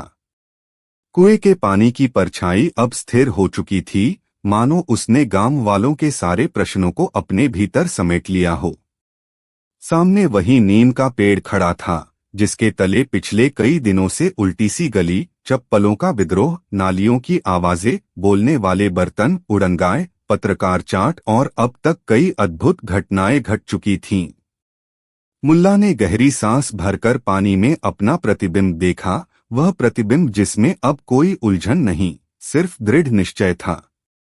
उन्होंने चौंकते हुए महसूस किया कि कुआं अब बोलता नहीं, बल्कि सुनता है, और इसी सुनने की शक्ति ने गांव वालों के भीतर की खामोशी को समझाकर उन्हें सशक्त बना दिया। गांव वाले एक एक कर कुएं के पास आए। कोई पूछकर गया कि आखिर ऊंचे मत कूदो का संदेश उन्होंने किस हद तक समझा। कोई यह जानना चाहता था कि अब किस थूक का थूक हमें बाहर निकालना चाहिए। हर व्यक्ति ने अपने भीतर की जो आवाज दबती थी, उसे कुएं में गिराकर हल्का महसूस किया। फिर मुल्ला ने ढेर सारी मिट्टी के छोटे छोटे बर्तन निकाले, टोटे टोके मग, टूटे हुए चमचे, चादरें जो छलनी हो चुकी थीं, और सबको एक एक रंग में रंगने का साहस सिखाया। आज से, उन्होंने घोषणा की, हम इन बर्तनों से अपनी कहानियां लिखेंगे, जैसे कुआं ने हमसे कहानियां सुनी। हर बर्तन में जो रंग उतरेगा, वही हमारी सच्ची परछाई दिखाएगा। रमजान कबाड़ी ने अपने जले हुए कड़ाहियों में लाल रंग भरा। यह रंग मेरी आशाओं का है, जो कभी बुझता नहीं। पानवाले ने नीले रंग में अपनी थाली रंगी। यह रंग मेरे स्वप्नों का है, गांव के बच्चों को स्कूल तक पहुंचाने का स्वप्न। और बूढ़ी नानी ने अपनी झाड़ू को सुनहरा मुहर लगा दिया। ये रंग मेरे अनुभव का है, जिसने घर की हर गंदगी साफ की, मगर अपनी कमजोरी कभी नहीं माना। साल ढलने लगा, मौसम बदलने लगे। गली की उल्टी हवा लौटकर सीधे बहने लगी। नालियों में फिर पानी बहे, न सिर्फ पानी, अब उसमें बातों के मोती थे। चप्पलें फिर पैरों को गुदगुदाने लगी बजाय विद्रोह के, बर्तन फिर खाना पकाने लगे बजाय क्रांति के। कुआं शांत बैठा, पर उस शांति में हजारों कहानियां गुंजी हुई थीं। मुल्ला आखिरी बार गांव के चबूतरे पर खड़े हुए, जहां कभी वे सवालों की घंटी बजाते थे, और बोले, अब हमें डर से नहीं, समझ से कूदना है, अंधेरे से नहीं, उजाले से बात करनी है, गिरने से नहीं, उठने से जीना है। गांव वालों ने तालियां बजाईं और चहक पड़े। शाम की गुलाबी रोशनी में हर चेहरे पर संतोष था, क्योंकि वे सीख चुके थे, वास्तविकता की उड़ान पंखों से नहीं, भीतर की आवाजों से होती है। और इस तरह उल्टी दुनिया की उलझनों ने उन्हें सीधे अपने असली रास्ते पर ला खड़ा किया। समाप्त। अगली कहानी। जिस दिन खिड़की ने टोपी पहनने से मना कर दिया। गली नंबर 13 में हलचल हमेशा ज्यादा होती थी, लेकिन उस मंगलवार को तो माहौल ही अजीब था। एक आदमी का मोबाइल बिना नेटवर्क के घंटों बात करता रहा। पड़ोसन ने 5 बार कपड़े सुखाए लेकिन धूप कभी नहीं निकली। और पंसारी की दुकान पर चीनी लेने गया आदमी 2 किलो नमक लेकर लौट आया, क्योंकि मुल्ला नसरुद्दीन ने सुबह सुबह कह दिया था, आज हर चीज उल्टी चलेगी, जैसे सरकार की नियत। चाय की दुकान पर मुल्ला अपने पसंदीदा टूटी बेंच पर बैठे थे, जिस पर बैठने से पहले एक बार झुककर देखना पड़ता था कि कहीं कीड़ा तो नहीं। सामने उनके 3 विश्वासी श्रोता थे, शफीक धोबी, बदरू साइकिल मिस्त्री और वही रमजानी चायवाला जो चाय कम और अफवाहें ज्यादा उबालता था। सुनो, मुल्ला ने धीरे से गला साफ किया, मानो अभी संसद में बिल पास करने वाले हों। कल रात ख्वाब में मैंने गधा देखा। गधे ने मुझसे कहा, तू इंसान है या आवारा वाईफाई सिग्नल? बदरू ने पूछा, तो तुमने क्या जवाब दिया? मैंने कहा, मैं तो वो हूँ जो हर जगह पकड़ में आता है, लेकिन काम का कहीं नहीं। गधा हंस पड़ा। फिर मुझसे नौकरी मांगने लगा। रमजानी ने चाय छलकाई। गधा, तुमसे नौकरी? हाँ, मुल्ला ने आंखें नचाई। उसने कहा, मुल्ला साहब, मैं सरकारी सिस्टम में फिट हो सकता हूँ, बिना बोझ उठाए रोज सबको ढोने का हुनर है। शफीक हंसते हंसते बोला, गधे में अगर शर्म होती तो वो आदमी हो जाता। नहीं, मुल्ला बोले, अगर आदमी में शर्म होती तो वो गधा बनना पसंद करता। हंसी का फव्वारा उछल पड़ा।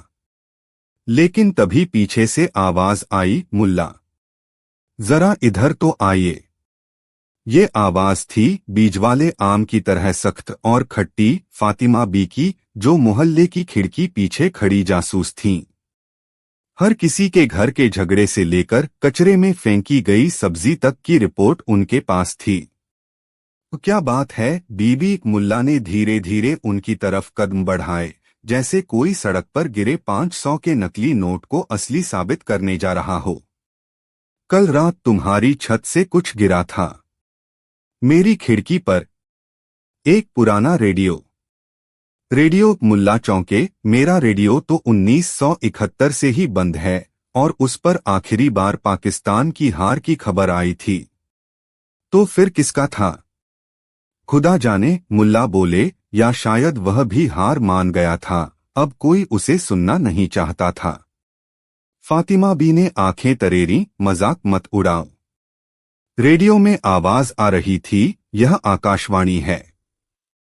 अब आप फजूल की बातों का समाचार सुनिए। मुल्ला ने दाढ़ी खुजाई, तो फिर वो मेरा हो ही नहीं सकता। मैं तो सीधी बात करता हूँ, सीधी चाय, सीधी बात, टेढ़ी टोपी। अगले दिन मोहल्ले में एक बोर्ड टांग दिया गया। चेतावनी, अब हर चीज गिर सकती है, खिड़की, टोपी या भरोसा।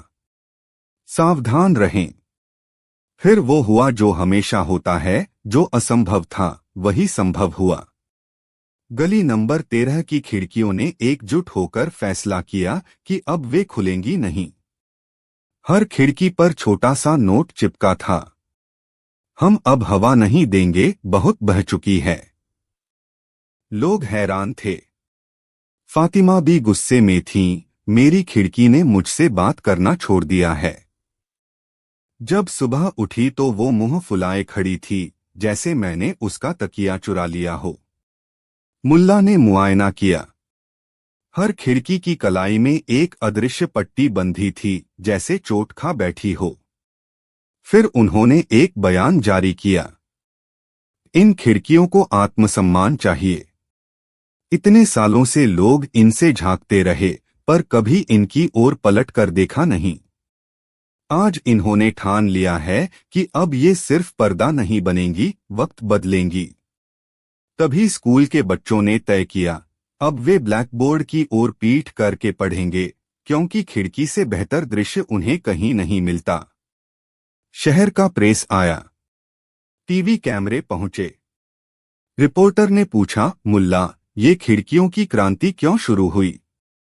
मुल्ला ने मुस्कुराते हुए कहा, क्योंकि दीवारें अब भी चुप हैं, लेकिन खिड़कियों ने बोलना सीख लिया है। और जब खिड़की बोले तो समझो कि घर ने अपनी आत्मा खोल दी है। अब मोहल्ला खामोश नहीं था, बल्कि हर खिड़की से बगावत झांक रही थी। तभी एक दिन मोहल्ले के बीचों बीच वो खिड़की आई जिसने टोपी पहनने से मना कर दिया था। एक बुजुर्ग ने पूछा, भला खिड़की टोपी क्यों नहीं पहनेगी? मुल्ला बोले, क्योंकि जब तक सिर अपना नहीं होता, टोपी सिर्फ बोझ बनती है। सब कुछ उल्टा हो चला था। अब लोग खिड़कियों से डरने लगे थे। जो खिड़की खुलती नहीं थी, उससे शक होता था कि वो जरूर कुछ सोच रही है। और जो खिड़की बंद होती थी, उसके पास से लोग सिर झुकाकर निकलते, कहीं कुछ सुन न ले। और फिर एक दिन अचानक, बिना किसी पूर्व सूचना के, गली की सबसे पुरानी खिड़की खुल गई। हल्की सी चरमराहट के साथ, जैसे वर्षों की चुप्पी खुद को हटा रही हो। और उस खिड़की में कोई था, सिर्फ परछाई, जिसका चेहरा नहीं दिखता था, जिसकी आवाज नहीं आती थी, जिसकी मौजूदगी से हवा अचानक ठहर गई थी। और तभी मुल्ला ने धीमे से कहा, वो आया है। क्योंकि बत्ती ने अपना स्विच खो दिया था। गली नंबर 13 की वो खिड़की जो अचानक खुल गई थी, अब पूरे मोहल्ले की निगाहों का केंद्र बन चुकी थी। लोग दिन भर उसे घूरते, जैसे वो खिड़की नहीं, सरकार की गुप्त योजना हो। और उस खिड़की में जो परछाई दिखी थी, वह अब रोज शाम को आती, खिड़की के पीछे से एक झलक दिखाती और फिर हवा की तरह गायब हो जाती। बच्चों ने उसे नाम दे दिया, परछाई बाबा।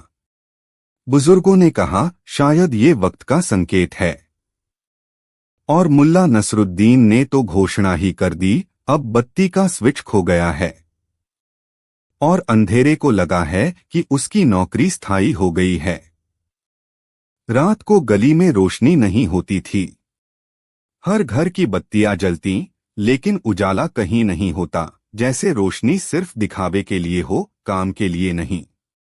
एक रात रमजानी चाय वाला घबराया हुआ आया। मुल्ला, मेरी दुकान की बत्ती जल रही है, लेकिन चाय दिखती नहीं। सब पी जाते हैं, लेकिन कप खाली नहीं होता। मुल्ला ने टोपी सीधी की, तो इसका मतलब है, या तो तुम्हारी चाय गायब है, या चाय पीने वालों की आत्मा। अगले दिन शफीक धोबी चिल्लाता आया, मुल्ला, कपड़े सुखा रहा था, लेकिन धूप ने कहा, स्विच नहीं मिला तो मैं नहीं चमकूंगी। मुल्ला मुस्कराए, जब बत्ती अपना स्विच खो देती है, तो रोशनी सोच में डूब जाती है। और सोच अंधेरे से डरती है। मोहल्ले में अफवाह उड़ गई, मुल्ला के घर की छत पर एक पुराना स्विच बोर्ड मिला है।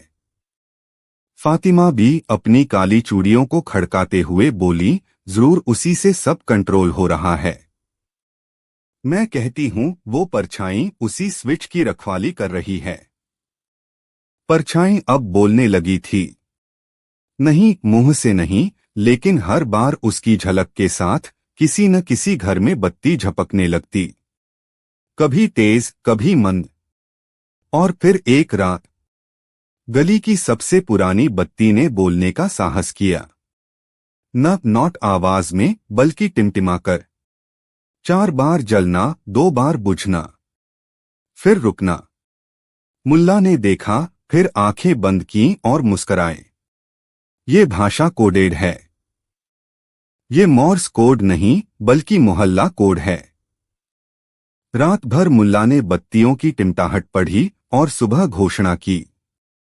बत्तियों का संदेश है, स्विच वो नहीं जो दीवार पर है, स्विच वो है जो तुमने अंदर खो दिया है।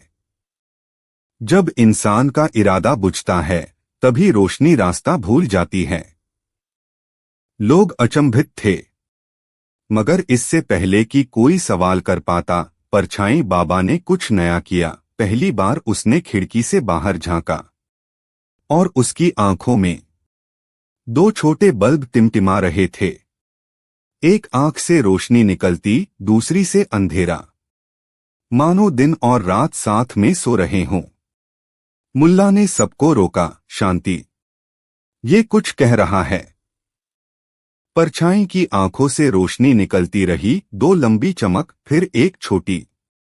मुल्ला चुपचाप बैठ गए, बोले नहीं। सब इंतजार करते रहे। कुछ देर बाद रमजानी पूछ बैठा, मुल्ला, क्या कहा उसने? मुल्ला बोले, उसने कहा, स्विच में नहीं, तुम हो। सन्नाटा। बिजली विभाग को बुलाया गया। उन्होंने कहा, सिस्टम तो सही है, लेकिन सप्लाई में जज्बात नहीं आ रहे। इसी बीच शफीक ने अचानक महसूस किया कि जब वो कपड़े बिना गुस्से के धोता है तो उनका रंग जल्दी नहीं उड़ता। रमजानी ने पाया कि जब वो बिना झूठ बोले चाय परोसता है तो कप खाली नहीं रहता, चाय दोबारा भर जाती है। फातिमा बी की खिड़की ने एक दिन खुद ब खुद खुलकर उन्हें नमस्ते कहा। फातिमा बी बोली, लगता है मैंने उसे बहुत बरसों बाद देखा, जैसे किसी पुराने दोस्त को। अब पूरी गली ने एक प्रयोग शुरू किया। हर आदमी सुबह खुद से एक सवाल पूछता, मैं क्या बत्ती हूं और मेरा स्विच कहाँ है? धीरे धीरे सबने अपने भीतर के स्विच खोजने शुरू किए। किसी को वो साइकिल की घंटी में मिला, किसी को पुराने खतों के ढेर में, किसी को हंसी में तो किसी को आंसुओं में। एक दिन पूरी गली रोशनी से भर गई, बिना बिजली के। परछाई अब नहीं आती थी, क्योंकि हर खिड़की अब खुद बोलने लगी थी। और जब खिड़कियां बोलें तो परछाइयां चुप हो जाती हैं। गली नंबर 13 में अब अंधेरा नहीं था, और स्विच अब हर दिल की दीवार पर टंगा था। मुल्ला ने आखिर में कहा, जब तुम खुद को चालू कर लो तो रोशनी किसी तार की मोहताज नहीं रहती। गली नंबर 13 की सुबह अब अलग होती थी। पहले जहां अखबार फेंकने की आवाज और दूधवाले की साइकिल की घंटी ही सुबह का प्रमाण होती थी, अब हर घर से हल्की हल्की रोशनी छनकर आती थी। वो रोशनी जो बिजली के बल्बों से नहीं, लोगों की नीयत से पैदा होती थी। बत्तियां अब कम जलती थीं, लेकिन उजाला ज्यादा रहता था। मुल्ला नसरुद्दीन अपनी उसी पुरानी चारपाई पर बैठे छत की तरफ देखते हुए कहते, जब अंधेरे को पता चल जाए कि तुम्हें अब उसकी जरूरत नहीं, तो वो खुद रोशनी में बदल जाता है। और ऐसा ही हुआ था। गली के बच्चे अब परछाई बाबा की कहानियां नहीं सुनते थे, क्योंकि परछाई बाबा अब किसी को डराते नहीं थे। अब वो सिर्फ शाम को झलक दिखाते, जैसे किसी पुराने दोस्त को सलाम कर रहे हों। रमजानी की चाय दुकान अब मशहूर हो गई थी। वो पहले से ज्यादा चाय बेचने लगा था, लेकिन अब वो हर कप में एक बात भी देता था, तुम अपने स्विच को कभी न खोना। शफीक अब कपड़ों के साथ लोगों की सोच भी धोने लगा था। हर ग्राहक को वो धोए हुए कपड़े के साथ एक पुर्जा देता, उस पर लिखा होता, धूप तभी लगती है जब मन में कोई छाव हो। फातिमा बी की खिड़की अब मोहल्ले का बुलेटिन बोर्ड बन गई थी। हर सुबह वहां कोई न कोई रंगीन कागज लटकता, किसी का मनोबल, किसी की कविता, किसी की प्रार्थना। और मुल्ला अब बोलते कम थे, सुनते ज्यादा। एक दिन गली में एक नया लड़का आया, नाम था अब्दुल। अब्दुल ने पूछा, ये सब क्या है? ये बत्तियां क्यों टिमटिमाती हैं? और ये खिड़कियां क्यों बोलती हैं? मुल्ला ने मुस्कुराकर जवाब दिया, क्योंकि एक दिन हमने अपनी बत्तियां खो दी थीं, लेकिन फिर पाया कि वो तो हमारे अंदर थीं। बस स्विच नहीं मिला था। और जब स्विच मिला तो रोशनी ने रास्ता ढूंढ लिया। अब्दुल थोड़ी देर सोचता रहा, फिर बोला, तो क्या परछाई बाबा अब भी आते हैं? मुल्ला ने कहा, नहीं बेटा, अब वो नहीं आते। क्योंकि अब हम खुद अपनी परछाई से दोस्ती कर चुके हैं। गली में सब कुछ सामान्य हो चला था, लेकिन सामान्य अब वो नहीं था जो पहले था। अब बत्तियां महज बिजली का स्रोत नहीं थीं, वो आत्मा की परछाई थीं। अब खिड़कियां सिर्फ बाहर झांकने का जरिया नहीं थीं, वो भीतर झांकने की राह बन चुकी थीं। और मुल्ला नसरुद्दीन, अब वो कुछ नहीं करते थे, बस बैठकर मुस्कुराते रहते थे, जैसे कोई कलाकार अपने बनाए चित्र को निहारता हो और सोचता हो, ये सब मैंने नहीं बनाया, ये तो बस लोगों ने खुद को फिर से खोज लिया। गली नंबर 13 अब कोई मामूली गली नहीं थी, वो अब एक मिसाल बन चुकी थी, जहां अंधेरे को कोई दोष नहीं देता था, क्योंकि सबने अपने अपने स्विच ढूंढ लिए थे। अगली कहानी। उस दिन चूहे ने सड़क पर किताब बिकनी शुरू कर दी।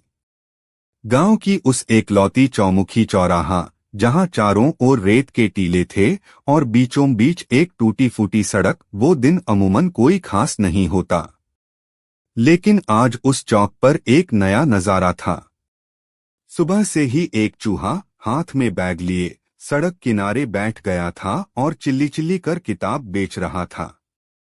किताब 10 रुपए, किताब 10 रुपए। गांधी की आत्मकथा, बुद्ध की शिक्षाएं और नेताओं के गुल्लक के राज। गांव वालों ने पहले उसे बेकार की अफवाह समझा, फिर सोचा हर चूहे में कमी होती है, लेकिन किताब बेचने वाले चूहे में प्रतिभा जरूर होगी। मुल्ला नसरुद्दीन, जो चौक पर अपनी टूटी छतरी ताने बैठते थे, चाय की चुस्की लेते हुए मुस्कुराए। उनके साथ बैठे थे चाय वाले रमजान, कबाड़ी सलीम, पान वाला दानिश और वही गपशप के विशेषज्ञ नसीम इमामी। सबने पहले किताब वाले चूहे की तरफ देखा, फिर मुल्ला की तरफ और फिर एक दूसरे की तरफ, जैसे पूरा मोहल्ला किसी रहस्य का इंतजार कर रहा हो। ये चूहा पढ़कर दिखाएगा या पीलेट गिनकर, नसीम ने तंज कसा। हूँ। चूहा पढ़ने लग गया, कबाड़ी सलीम बोला। मुल्ला ने चश्मा सीधा किया, तो फिर देखो, समय के साथ चूहे भी बदलते हैं, वैसे ही जैसे इंसान किताबें खोलने के बाद या खुद किताब बन जाते हैं। और जैसे ही ये कहकर मुल्ला ने किताब उठाई, चूहा मुस्कुराया, मानो उसे मिल गया हो कोई आत्मीय पल। उसने किताब उठाकर बैग में रख दी और कहा, दुकान आज यहाँ ही खत्म। जो पहले आए उसे सुनवाई भी मिल जाएगी। पहली बिक्री एक चुप पाठक। पेठे वाले रामसरन चुपचाप आया, एक किताब खरीदी, जीवन दर्शन, बिना बोले ले गया। वो हमेशा अपने अंदर सवाल रखता आया था, जैसे पान की चुस्की के बाद अगर कोई पूछे तो बस जी रहा हूं कह देता था। लेकिन आज उसने पहली बार वो किताब अपने बगल के बच्चों को थमाई और बोला, मिलते हैं अंदर, देखते हैं क्या मिलेगा। बच्चों की कतार। तभी स्कूल से निकले बच्चे दौड़े। एक बच्ची बोली, मुल्ला भाई, मुझे खेलकूद की बातें चाहिए। चूहा मुस्कुराया, दिखाया गया बैग। किताबें थीं, खेल से सीख, यादगार पल, खुशियों का मंत्र। मुल्ला बोले, देखो बच्चों, ये चूहा सस्ती किताब भी बेचता है, जिसे पढ़ करके तुम बड़े लोग बनोगे। बच्चों ने लाइनों में खड़े होकर किताब ली और वापस चौक पर आए और पढ़ना शुरू कर दिया। चाय वाले की चिंता। रमजान ने सोचा, यह चूहा मेरी चाय की दुकान को बीकन बना देगा। फिर वो हंसा और चूहा के पास गया। क्या बेच रहा है? चूहे ने एक मोहम्मद दान के अनुभव नामक किताब दी रमजान को। वो चुपचाप बैठ गया पढ़ने। चूहा का भाषण। चूहा उठाया एक खंडित पुस्तक, जिसमें कराहते हुए लोगों की कहानियां थीं, और बोला, इन किताबों में वो आवाजें हैं जो किसी की नहीं सुनी। जब तक कोई उसे पढ़कर सच में महसूस नहीं करता, वो किताब खुद किताब बनी रहती है। और इंसान, बिखरा इंसान। अचानक चारों तरफ सन्नाटा छा गया। स्टॉल पर मुल्ला की बेचनी। मुल्ला ने कहा, अब तुम बेचो, मैं बाद में लौटूंगा। वो उठे और किताबों के पास गए। हर व्यक्ति को उनकी परिस्थिति के अनुसार किताब थमा दी। किताब के साथ वो शब्द भी गए जो किताबों में छुपे थे, मेहनत की दास्तां, भूख का सच, जोश का गीत, और आखिर में एक सवाल, क्या तुमने खुद की किताब कभी शुरू की? दोपहर की तहकीकात। दोपहर का सूरज तेज था, लेकिन चौक की भीड़ नहीं घट रही थी। लेखकों की भीड़? शायद। लेकिन किताब पढ़ने वालों की? हाँ, वो सामने थे, जो जिंदा आंखों से किताबों को चाट रहे थे। चूहा चौक पर एक कुर्सी पर बैठकर किताब खोल रहा था, मतलब किताब बन चुका था वो खुद, और सभी किताब बिक चुकी थीं। हर मूर्ख, हर ज्ञानी, हर अनजान व्यक्ति ने उसे खाया, और खुद को। शाम का भूला सवाल। रात को चौक पर मुल्ला फिर मिले। चूहा नजदीक गया, पर वो गायब। पेठे वाले ने पूछा, कहाँ गया?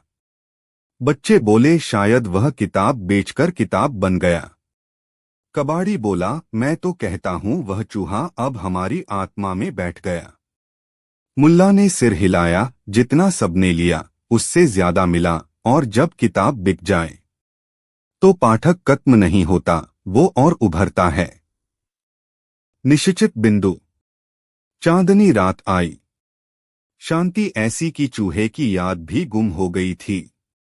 लेकिन मुल्ला के दिल में प्रश्न था, अगर चूहा जो किताब बेचने आया आखिरकार खुद किताब बन जाए तो क्या किताब हट जाती है, या फिर किताबें जन्म लेती हैं?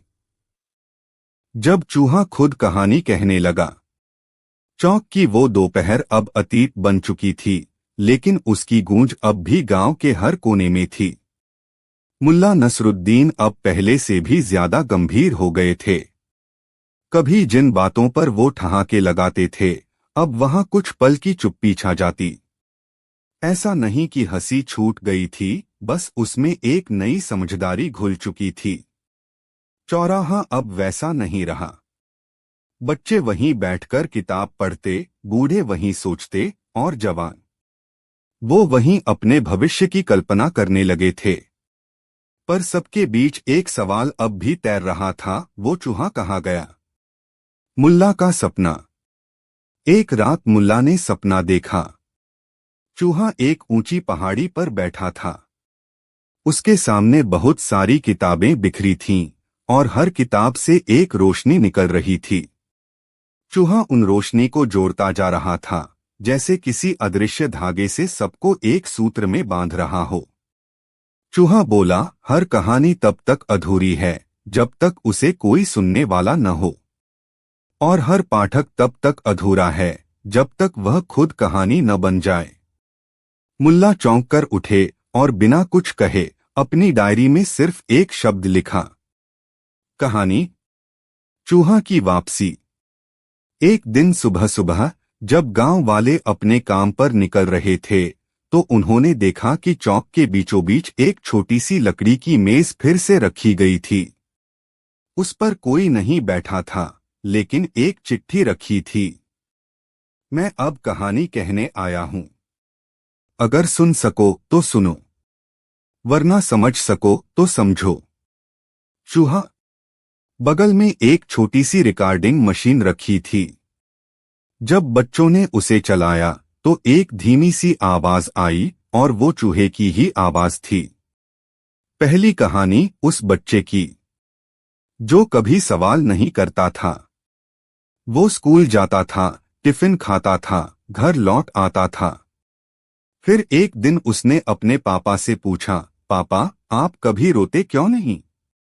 पापा ने कोई जवाब नहीं दिया। तब उस बच्चे ने अपनी पहली कहानी लिखी, एक आदमी जो बोलता नहीं। और उस दिन से वह बच्चा किताबों को पढ़ने नहीं, उन्हें जीने लगा। गांव के लोगों ने ऐसी आवाज पहले कभी नहीं सुनी थी। ना इतनी सधी हुई, ना इतनी कोमल। हर शब्द दिल में उतर रहा था। चौक का रंग बदलने लगा। अब हर शुक्रवार चौक पर वो रिकॉर्डिंग मशीन रखी जाती, और हर बार एक नई कहानी सुनाई जाती। कभी एक विधवा की, कभी एक लड़के की जो दौड़ में आखिरी आता था लेकिन मुस्कुराता था। कभी उस दर्जी की जिसने अपने पूरे जीवन में एक भी कपड़ा अपने लिए नहीं सिलवाया। हर बार कहानी के बाद एक चुप्पी आती, फिर हौले से ताली और फिर एक लंबी चर्चा।